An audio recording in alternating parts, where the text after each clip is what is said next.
திரைப்பட நடிகர், பத்திரிகையாளர் மற்றும் விமர்சகராக இருந்து வரும் பயில்வான் ரங்கநாதனின் சொத்து மதிப்பு பற்றிய தகவல் இணையத்தில் வைரலாகி வருகின்றது. தமிழ் சினிமாவில் குணச்சித்திர நடிகராகவும் திரைப்பட விமர்சகராகவும் அறியப்படும் பயில்வான் ரங்கநாதன் தூத்துக்குடி மாவட்டம் சிறுதுண்ட நல்லூரை சேர்ந்தவர். இவர் தனது தொழிலுக்காக தனது சொந்த ஊரை விட்டு சென்னையில் வசித்து வருகிறார். தூத்துக்குடியில் உள்ள சிறை முத்துமலையம்மன் மேல்நிலைப் பள்ளியில் பள்ளி படிப்பை முடித்த இவர் சாயர்புரத்தில் உள்ள போப் கல்லூரியில் கல்லூரி படிப்பை முடித்தார். கல்லூரி காலத்தில் இருந்தே பழுதுக்குதலில் ஆர்வம் காட்டி வந்தார் பயில்வான் ரங்கநாதன். இவருக்கு நடிகராகுவதற்கு முன்னர் காவல்துறையில் பணியாற்ற ஆர்வம் அதிகமாக காணப்பட்டது. இவர் அடிக்கடி ஆழகன் போட்டியிலும் கலந்து கொள்வார். இதற்காக இவருக்கு மிஸ்டர் சென்னை பட்டம் கொடுக்கப்பட்டது.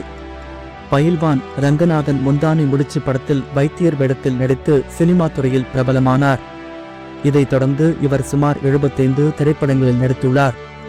இவர் நடிகராக இருந்தபோது ஒரு படத்திற்கு 1 லட்சத்திலிருந்து 5 லட்சம் வரைக்கும் சம்பளம் பெறுவாராம். இது அவர் நடிக்கும் திரைப்படத்தின் கதாபாத்திரங்களை பொறுத்தே அமையும். தற்போது திரைப்படங்களில் நடிப்பதை நிறுத்திவிட்டு திரைப்பட விமர்சகராகவும் பத்திரிகையாளராகவும் இருந்து வருகிறார். அந்த வகையில் இவரது சொத்து மதிப்பு பூர்வீக சொத்து எல்லாமாக சுமார் 20 கோடிக்கும் மேல் இருக்கும் என தகவல் வெளியாகியுள்ளது. இது தவிர இவர் சொந்தமாக யூடியூப் சேனல் ஒன்றையும் நடத்தி வருகிறார். இதன் மூலமும் இவர் கோடிகளில் வருமானம் தருகிறார். ஆனால் இது குறித்த வருமானம் பற்றி எந்த தகவலும் வெளியாகவில்லை.